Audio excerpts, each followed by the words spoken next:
Hi guys, tudo bem com vocês? Marcos Costa aqui, direto de Maringá, no primeiro Conheça Aqui do ano de 2024. Depois de um tempão, né? Estou aqui ao lado de uma grande amiga que eu conheci em São Paulo, a Cláudia Herrero Menegassi, aqui do meu lado. Tinha que ser alguém realmente especial para gravar o primeiro Conheça Aqui do ano. Seja muito bem-vinda. Você está falando para o público do Conheça Aqui, minha amiga. Obrigada, Marcos. Obrigada. É um grande prazer falar com vocês. Nossa Senhora, eu já falei de onde nós nos conhecemos, né? Só que agora a gente está aqui na sua terra. Eu quero que você fale para quem está nos assistindo quem é a Cláudia Menegassi. Nossa, que pergunta complexa. Tá parecendo aquela do Abu Janra, né? Que é a vida. E olha que se for ver o currículo da Cláudia, você vai se perder. Então, existem muitas Cláudias dentro dessa Cláudia, mas a gente vai extrair aqui agora o máximo possível de você, porque o público merece.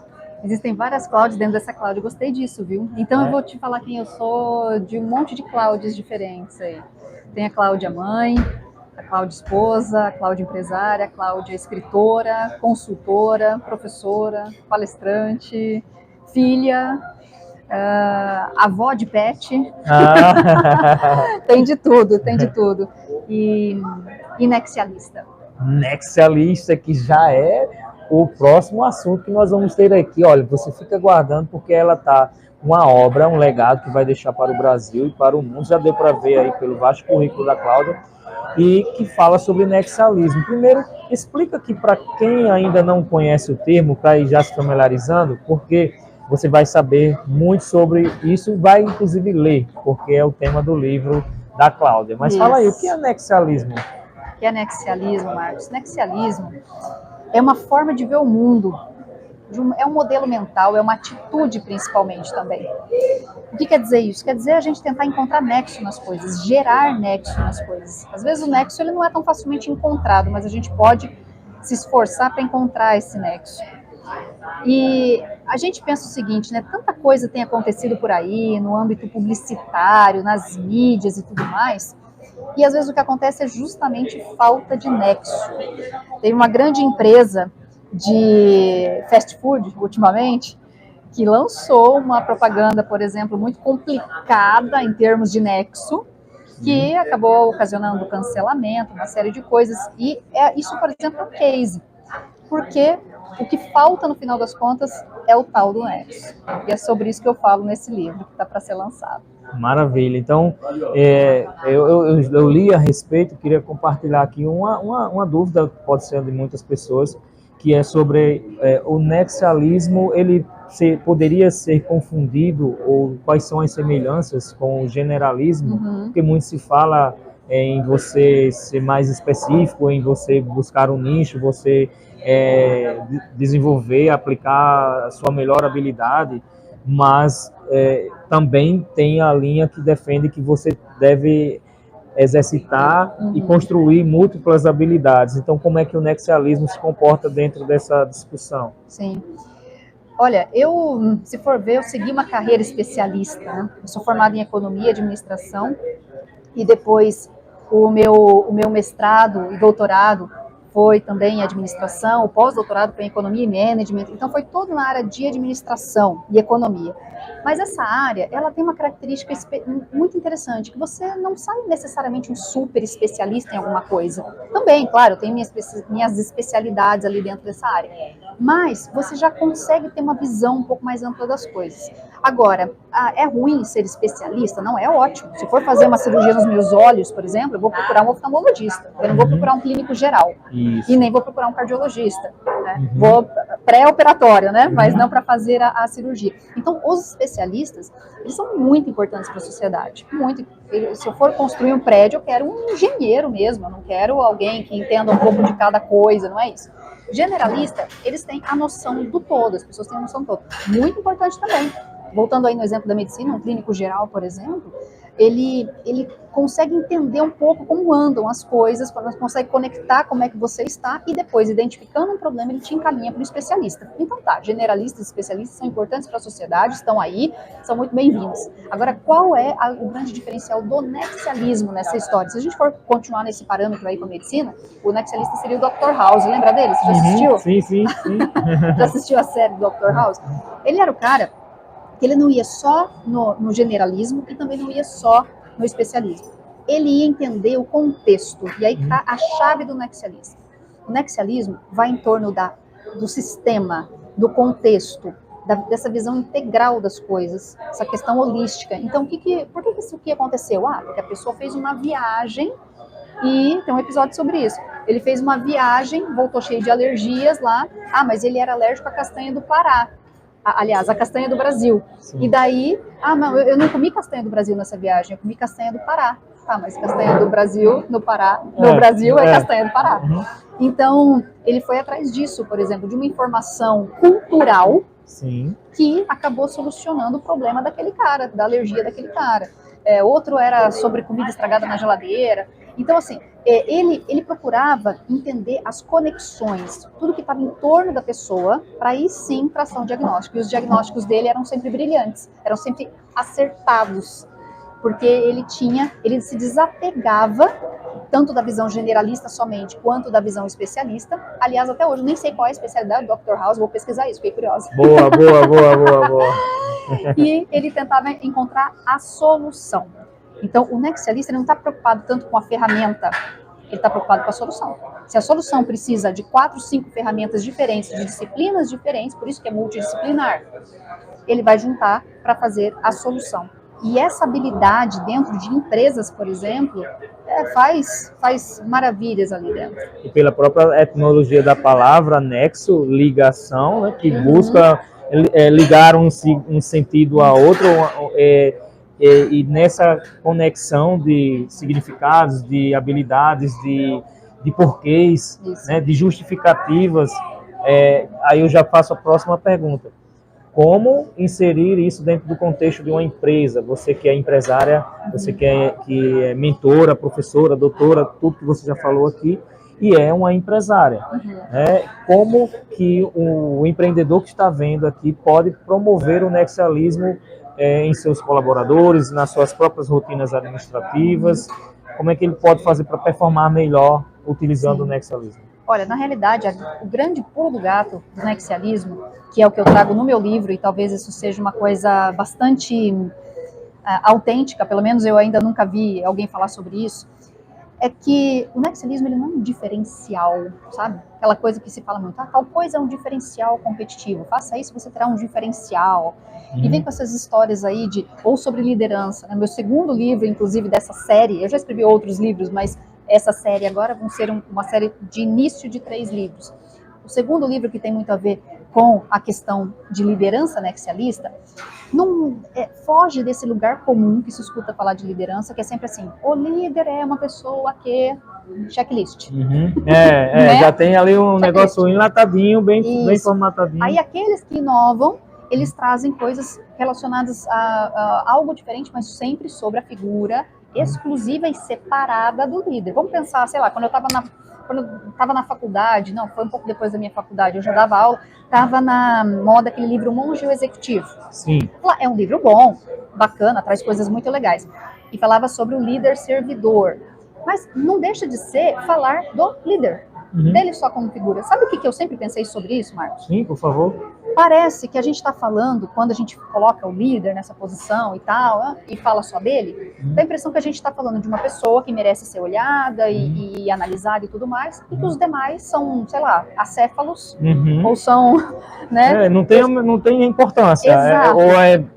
Seguidores, né? Inclusive nem gosto meio que irrelevante até. Isso, aqueles meros coadjuvantes. Aqueles que não pensam, aqueles que não têm, que seguem o líder. Que seguem o líder. Né?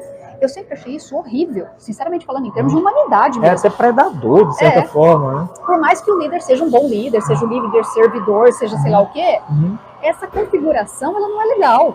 Porque o Alfred Adler, inclusive, é um psicólogo que eu gosto muito, ele fala sobre as relações horizontais. Sim. Quer dizer, Existe sim uma hierarquia nas organizações e tudo mais, que tem que existir, é normal, o modelo burocrático traz isso e tem todo sentido de ser, mas as relações, elas podem ser horizontais no sentido de eu sou um ser humano, você também é.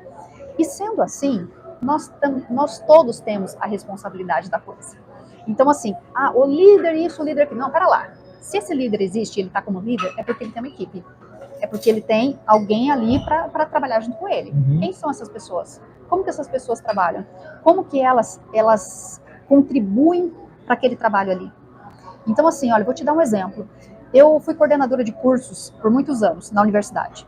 Chegou um certo ponto, quando eu tive a minha filha, eu quis abrir mão da coordenação. Porque a coordenação tinha muitas reuniões, horário para começar sem horário para terminar, muitas viagens. E naquele momento, eu com uma bebê pequena, eu queria ter horário para ir buscar ela na escola, para fazer almoço, né, todas essas questões aí, né? Isso faz parte da vida nexialista, inclusive. E aí, ok, eu fiz isso, foi uma escolha maravilhosa. Depois, quando ela tinha já uns 2 anos por aí, eu comecei de novo a receber convite para retomar as coordenações. Cláudia, agora que a Petra já está grandinha, retoma nessa coordenação aqui, pega essa coordenação, né? Coordenação do mestrado em gestão do conhecimento, onde eu dava aula. Ajudei a criar, inclusive, é um mestrado que eu tenho muito, muito amor por ele. O que acontece? Eu continuei na minha decisão de não assumir coordenações, porque mesmo minha filha já estando grandinha, ela ainda era uma criança muito pequena. Uhum. E eu queria continuar sendo muito presente nessa infância dela. Então, o que acontece? A partir disso, o que eu fiz, Marcos? E aí que está a grande questão, que eu trago muito forte no meu livro. Eu me coloquei naturalmente, tá? Não é que eu parei para pensar nisso, falei, eu vou então fazer isso. Não, é natural meu isso. Mas quando não é, a gente pode desenvolver. Uhum. Eu me coloquei num espaço assim de que, olha, então o coordenador é o Flávio e o Arthur. Eu vou fazer toda a minha parte da melhor forma possível para que esse programa seja completamente alavancado, para que ele tenha um ótimo conceito na CAPES, para que as publicações sejam boas. Então eu era uma das que mais produzia. E eu produzia com amor, sabe, com paixão, com sangue nos olhos. Porque eu queria fazer toda a minha parte para colaborar para aquilo ali. Eu não era a líder em termos ali de hierarquia, foi até por uma escolha minha, mas eu era uma peça que, naquele contexto ali, que realmente eu tinha total responsabilidade por aquele meu papel ali, sabe? Então é essa a questão. E não só eu, tá? Não só eu, vários outros colegas, a gente tinha uma equipe maravilhosa lá, praticamente todos tinham essa visão. Então era uma coisa que dava certo como grupo, dava certo como conjunto, dava certo como programa, sabe? E aí pronto, aí você não precisa ter um líder que seja o cara que faz isso, que faz aquilo, que é o líder não sei das quantas. Não, ele é uma pessoa como todos os outros, existe um respeito recíproco, existe também uma responsabilidade sobre a tarefa da vida de cada um ali, o Adler fala sobre isso, tá? As tarefas da vida, cada um fazendo muito bem a própria parte, aquilo simplesmente ia para frente, sabe? Então é essa grande questão que eu trago nesse meu livro, inclusive ele se chama A Arte do Nexialismo. E esse título, ele não está aí por acaso. Ele está aí por quê? Primeiro porque realmente é uma arte isso tudo aí. Isso tudo requer você ter uma visão de todo, você olhar o ambiente que você está, você entender qual é o seu papel, você dar essa colaboração da melhor forma. Então tudo isso é uma arte. Mas além disso, porque arte me remete a repertório. E repertório é a cereja do bolo do nexialismo. Repertório. Sim. Você já ouviu falar em repertório, Marcos? Sim, claro. Se tem uma pessoa que, inclusive, tem um baita no repertório, é você. Viu? Olha aí, recebendo um elogio aqui da doutora, da pós-doc aqui. Isso mesmo. Porque a gente fala em repertório, e repertório quando a gente fala nessa palavra, às vezes vem, o cantor tá lá fazendo um show e ele tem o repertório dele, e a gente pede bis, né, ou pede a música lá que a gente gosta e assim por diante. O que acontece? Repertório vai muito além disso, né? Repertório é todo o conjunto de conhecimento, de experiências que a gente tem ao longo da vida e que faz com que a gente acesse esse repertório quando a gente precisa, não tudo, só aquilo que a gente precisa para aquele objetivo específico do momento. Então, aqui, conversando com você, eu estou acessando alguma parte do meu repertório. Quando você me pergunta certas coisas, eu trago aqueles elementos que eu vejo que vão se conectar e vão ter nexo e vão concorrer ao nosso objetivo aqui, que é de fazer um ótimo vídeo para os seus seguidores, né? Para sua audiência. Para sua audiência, muito melhor, né? Muito melhor. E então, a questão do repertório, ela é formada pelo quê? Por tudo aquilo que você estudou na vida, por todas as conversas que você teve na vida. Essa nossa conversa aqui é criação de repertório. Quem está nos ouvindo está também aumentando o seu repertório. Não sabia o que era nexialismo, agora sabe. Agora sabe. Agora vai poder conversar com alguém sobre isso, sabe? A arte traz muito repertório, a música traz muito repertório, letras de música traz muito repertório. Nossa, experiências trazem repertório, viagens trazem repertório, conversas. E conversas de pessoas... Livros como a arte do nexialismo. Livros trazem muito repertório. E conversas. Aí vocês pensam, conversas realmente... Conversas interessadas, sabe? E interessantes. Isso. Então, aquela conversa que a gente realmente quer absorver aquilo que o outro está nos dizendo, que a gente também quer contribuir. Foi através de uma conversa, assim, despretensiosa, num churrasco na minha casa, por exemplo, que eu descobri uma metodologia de engenharia civil, que depois eu usei essa metodologia numa consultoria que eu dei para uma construtora. Então, assim, essas coisas se conectam, desde que você esteja atenta a elas, e tudo isso transforma em repertório. Você falou uma coisa, assim, que me lembra de você entender quais são os recursos que você já tem, utilizá-los, e ela falou uma coisa assim, aqueles que você não tem, você constrói, é possível construir, e é através desses momentos, desses ambientes, desses outros recursos, alguns recursos externos em que você, entendendo que pode construir, você vai em busca, né? E até muitos, quando você está num ambiente propício, rodeado de pessoas linkadas com o mesmo propósito, o repertório ele nasce, ele brota desses lugares assim, né? E inclusive foi a partir de um momento como esse que nós nos conhecemos, não é? E aí já abre aqui para um outro assunto, que é o do viver de recorrência, né? Você que já vive de recorrência ao longo da vida, tem empresária. Outra coisa, ela é escritora, ela é autora, escritora e também dona da própria editora. Se você quer lançar um livro, olha aqui a pessoa certa para você já buscar aí e colocar suas ideias no papel para retirá-las para o mundo, né? Fala um pouco da sua editora, por favor. A minha editora, neste momento, ela está completamente dedicada aos meus livros.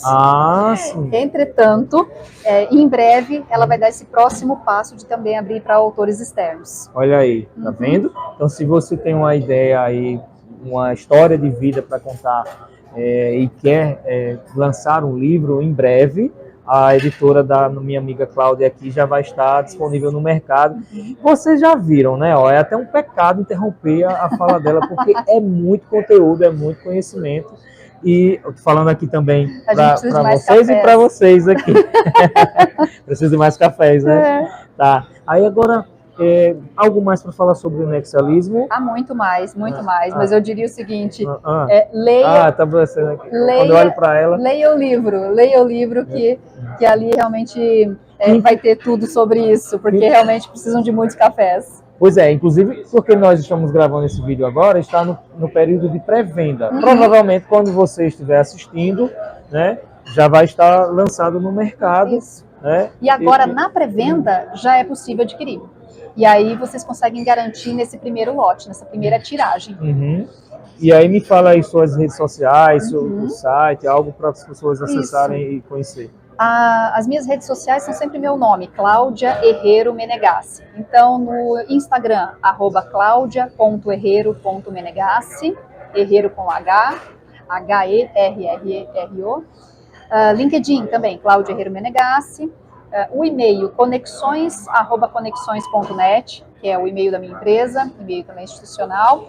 E nós temos já os links para a pré-venda do livro, Marcos, inclusive em quantidade, porque esse livro, como eu disse para vocês, não é uma questão de, eu sou o nexialista, sou o diferencial da história. Não. Se eu sou um nexialista de verdade, eu preciso desenvolver isso em quem está perto. Porque daí os outros também sendo nexialistas, aí a coisa toda vira cultura e vai para frente, principalmente dentro de uma empresa. Senão você vai ser a pessoa que vai ter úlceras, tentando fazer de tudo e se deparando com barreiras. Então, para não ter barreiras, pelo contrário, para ter realmente essa equipe toda, essa organização que vai junto para o mesmo objetivo, todos têm que ser nexialistas. Então, eu até brinco que esse livro, ele é para o atacado. Ele é para as empresas comprarem para todos os funcionários. Ele não é para um ler, não. Já que a gente está falando de todo mundo aprender em igualdade e crescer junto, Sim. não vai ser só para o líder, obviamente. Você vai adquirir o livro para todo o seu time. O líder nem consegue agir em muita coisa, dependendo da equipe, de como é a equipe. Precisa que todo mundo esteja no mesmo pensamento, sabe? Na mesma mentalidade, na mesma atitude, principalmente. Vai além de mentalidade, vai para atitude também. E aí, por isso que na pré-venda agora, eu lancei algumas possibilidades. Existe a possibilidade da compra do livro unitário, existe um pacote com 3 exemplares, que aí fica mais barato, com 5 exemplares, que fica mais barato ainda a unidade, o exemplar, e com 10 exemplares. O pacote de 10 exemplares tem mais de 25% de desconto sobre o preço unitário. Olha só, gente, então olha vale, só. vale muito, muito, muito a pena aproveitar a oportunidade de pré-venda, sendo uma unidade, 3, 5 ou 10, com descontos progressivos. A gente pode até, de repente, deixar os links, né? Sim, aqui na descrição, é verdade, viu? E nas minhas redes sociais, a qualquer momento também, podem me mandar direct, eu mando, enfim, a gente vê como e ela viabilizar. responde rápido, viu? Responde bem rápido. É. Fala com ela lá, viu, gente? Vou deixar aqui na descrição. E nós estamos, inclusive, falando aqui direto de um lugar que tem o meu nome. Eu fiquei muito feliz quando você disse assim, vamos nos encontrar lá no e Marcos. E o dono está ali, ó. E olha ele aqui, vem aqui nos dar a honra aqui, seu Marcos. Vai sim, estamos aqui, internacional aqui, olha aí. E o Xará, que é dono do estabelecimento, está aqui, ó, olha seu ele Marcos, aí, ó. patrimônio histórico da cidade de Maringá. Nosso amigo de tantos anos. Muita alegria estar aqui, viu, seu Marcos? Muito obrigado. Então, em oferecimento do Marcos Boutique do Pão, direto de Maringá aqui, ó, estamos aqui celebrando esse vídeo, né? E falando um pouco mais sobre Maringá, como é o modo de viver aqui em Maringá, para quem não é da região? Maringá é uma cidade linda, que eu recomendo a todos de conhecer. E quando vierem para cá, avisem que a gente toma um café. Ó, eu realmente venho tomar café com quem me avisa que vem. Marcos é prova disso. E é uma cidade muito linda. Depois até você poderia virar um pouquinho a câmera, ó, mostra todas as árvores ali. É uma cidade extremamente arborizada. Ela é muito característica por isso. As ruas, as avenidas, é árvore para todo lado. Realmente é uma cidade muito, muito linda, muito agradável de se morar. E também foram feitas algumas mudanças no trânsito de uns tempos para cá, o trânsito flui, enfim. É uma cidade que realmente eu tenho um grande amor por Maringá, uma cidade que me acolheu, porque eu não sou daqui, viu, Marcos? Você de onde? Eu não sabia disso. Eu não sabia, eu sou de Cianorte. Cianorte é uma cidade a 80 quilômetros daqui de Maringá, e Cianorte é uma cidade assim que eu tenho no coração demais. É a capital do vestuário. Olha só. Cianorte é praticamente um cluster de confecção. Sim. Então, grandes marcas, inclusive, que você conhece, são produzidas em Cianorte. São produzidas em Cianorte. Temos que conhecer Cianorte também. Isso, tem que conhecer Cianorte também. Então, eu nasci e cresci em Cianorte, depois vim fazer a faculdade de Economia aqui na Universidade Estadual de Maringá, e daqui emendei mestrado, e daqui casei, e o resto é história, né? E já o Vadão vai chegar aqui também. Acho que meu marido chega daqui a pouco. E depois do mestrado, doutorado, comecei a trabalhar também na Unicesumar, que é uma enorme faculdade, universidade, muito, muito boa, da região, mas não está mais só na região. Foi criada aqui, foi desenvolvida aqui, mas hoje está no país todo, e de extrema qualidade. Foi ali que eu fiz toda também a minha carreira acadêmica, como docente, como pesquisadora, como coordenadora. Tenho um carinho enorme pela Unicesumar, não estou mais lá hoje, mas estou sempre em contato. Inclusive ontem à noite dei uma aula para os cursos de engenharia da educação à distância, é sempre um grande prazer estar em contato com eles, porque é isso, né? E professora de italiano também? Então, dou aula de italiano também, minha gente. Não, gente, vamos descobrindo cada vez mais coisas. Né? Eu morei na Itália, olha a questão de repertório, né? Eu morei na Itália quando eu tinha 18 anos, acho que você nem sabe disso, né, Marcos? Não. Quando você me falou ontem, a gente estava marcando esse café, e ela falou, eu vou ter que dar uma aula de italiano. Mas eu não dou aula de italiano assim, sempre. Eu dou aula de italiano ou substituindo uma amiga minha que às vezes precisa, ou dando aula de conversação para essa amiga que é dona de uma escola de línguas, que na realidade a gente bate papo, é uma delícia. Em italiano isso mantém sempre vivo o idioma, sempre é bom a gente praticar, né? Meu pós-doutorado foi na Itália agora, recente. Mas eu morei na Itália no final de 99 e o ano 2000 inteiro. Eu tinha 18 para 19 anos, então eu faço umas contas aí, né? Agora eu tô com 42 para 43. E assim, foi um ano maravilhoso ali, naquele ano da Itália, né? E eu nem me lembro porque que eu comecei a te falar de Itália nessa história toda. Ah, você me perguntou se eu sou professora de italiano. Professora de italiano. Isso. Daí quando eu voltei da Itália, eu retomei o curso de economia na universidade que eu fazia. E aí comecei a dar aula de italiano numa escola de línguas à tarde e à noite. Então eu estudava de manhã, dava aula de italiano tarde e noite. Essa parte você também não sabe, gente, olha, curiosidades aqui pra galera. Foi nessa escola de línguas que eu conheci meu marido, ele era meu aluno de italiano. Professor. Isso foi em 2003, né? Estamos aqui, no momento desse vídeo aqui em 2024, né? Ó, faz 21 anos. Sim. Esse ano a gente faz 18 anos de casados. E então, assim, as coisas realmente se conectam, né?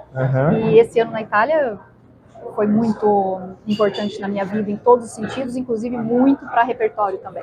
Ou seja, o nexalismo esteve na sua vida o tempo inteiro. Desde sempre. O tempo inteiro. Mas o que você me sugere para comer aqui no Marcos Boutique do Pão? Aqui tem olha, tudo é ótimo, mas tem uma tortinha, eu acho que chama tortelete, com morangos em cima, assim, ó. Depois a gente tira uma foto. Fazendo propaganda aqui, viu, seu Marcos? Aqui só tem coisa boa. Inclusive, olha só, outra curiosidade. Essa escola de línguas que eu dava aula no tempo da universidade, ela era a 1,4 quadra daqui. Hoje ela mudou, tá em outro lugar. Mas ela era 1,4 quadra daqui. E eu vinha aqui tomar café da tarde, porque eu vinha, tipo, 1h30 da tarde, era a minha primeira aula de italiano, e eu ia terminar 10 horas da noite. Então eu vinha tomar café da tarde, vinha comer alguma coisa, e sempre comia as coisas ótimas que tem aqui. Maravilha. Agora me fala, pra gente fechar esse vídeo. Já falamos de Cianorte, estamos em Maringá, falamos da Itália. Eu vou deixar livre para você dizer, pode ser algum desses ou qualquer outro lugar no mundo, um lugar para conhecer. Um lugar para conhecer. Nossa, difícil ser né, Marcos? Eu tinha vontade de falar Pode falar vários. Posso falar vários? Pode, opa, então. Vamos esbaldar. Se é para conhecer, gente, conheça aqui. Se é para conhecer, conheça aqui, isso mesmo. Bom, pelo menos 2 eu faria questão, assim, de dizer, porque fez muita parte da minha vida com relação a repertório, que é uma coisa que realmente eu valorizo muito. Uma é a cidade de Florença. Porque Florença é o berço do Renascimento, então lá você olha para o lado, assim, você vê coisas do Leonardo da Vinci, do Michelangelo, do Rafael, do Botticelli. Então, assim, é uma cidade encantadora. E outra coisa, Florença hoje em dia, ela tá muito gostosa também em termos assim, de vivência, sabe? Por exemplo, uma amiga minha acabou de voltar de lá, ela até me mandou um vídeo quando ela estava lá, de um cara cantando U2 na praça, sabe? Um busker. Então isso é uma delícia, é uma delícia. Você tá andando por Florença, olhando todas aquelas maravilhas, e de repente, uma música de bom gosto, e muito bem cantada e tocada, ali na praça. Completando a pintura que é tudo aquilo, né? E é um toque, né, de renascimento com modernidade, modernismo, né? U2 com Da Vinci, com Da Vinci, com Michelangelo. Então é incrível, assim. Então Florença é uma cidade de experiência mesmo, sabe? Sem contar os museus, né? O Uffizi, você vai achar lá, né? Vênus, enfim, é maravilhoso. E o outro, eu sou apaixonada por museus, né? Então isso é até suspeito, mas os museus do Vaticano. Sim. Foi assim, eu acho que foi o antes e o depois da minha vida quando eu conheci os museus do Vaticano. Sabe? De, a um certo ponto, sentar no chão, assim, daquela sala onde que tem a escola de Atenas do Rafael, e ficar lá olhando cada detalhe. E assim, não tem explicação. Me faltam palavras para dizer a riqueza cultural que são os museus do Vaticano. Isso transcende questão religiosa. Mas não sou católico. Não importa, não tem nada a ver com isso. São museus do Vaticano, que termina com o passeio na Capela Sistina, que, enfim, já deu para notar que eu tenho uma quedinha pela Renascença, né? Mas ali envolve outras coisas, barroco, arte egípcia, nossa, tem de tudo lá. Há de se contemplar, há de se conhecer, há de se conhecer. Eu conheço a Itália, mas eu só fui para Milão e Veneza, e amigos já me falaram, quando você for para Roma, você não vai parar de abrir a boca, porque... Galeria Borghese em Roma. Galeria Borghese em Roma, você também fica eu não lá conheço em sala Florença, de contemplação, coisa mais linda. E Veneza também, ó. Quando eu morei na Itália, a gente foi em Veneza na época do Carnaval. É muito legal, porque assim, o Carnaval lá é completamente diferente, é aquelas fantasias, isso, as máscaras, tem né? o tradicional evento com as máscaras. É lindo, só que se for para Veneza tem que ir 2 vezes, uma vez no Carnaval e outra fora do Carnaval, porque no Carnaval você não vê Veneza, você só vê gente. Só vê gente, né? E outra, agora claro, gente, eu acho que eu já sei até da resposta, mas é importante ficar registrado. Estou falando aqui para a audiência dela, aqui para a nossa, tá? E aí vamos misturar, viu, gente? Vamos misturar. Um livro para crescer. A arte do nexialismo. Olha na aí. pré-venda ainda por cima, neste momento que a gente está gravando o vídeo. E daqui a pouco tempo, a partir do dia 1º de julho, a gente já vai estar em todas as livrarias. Mas até lá, aproveita para você conseguir estar nessa primeira tiragem do livro, A Arte do Nexialismo. Entre em contato comigo no meu direct, nas minhas redes sociais, e realmente transforme o seu ambiente, a sua empresa, a sua vida com a arte do nexialismo. Tudo que você quiser saber, conheça aqui. Mas antes dela falar isso, quero saber o que o abraço significa para você. Significa conexão. E é por isso que eu não saio distribuindo abraços aí para todo mundo. É só com quem eu realmente me conecto. Eu mereço um abraço? Posso dar um abraço? Ô, minha amiga, muito prazer em te encontrar aqui no mundo de Maringá. E é isso, nós ficamos nesse vídeo. Neste momento, você vai seguir a Cláudia. Tá aqui todos os links na descrição, aqui embaixo desse vídeo, tá certo? E eu sou Marcos Costa, e tudo que você quiser saber, conheça aqui. Yes! Fecha aí! Valeu, galera!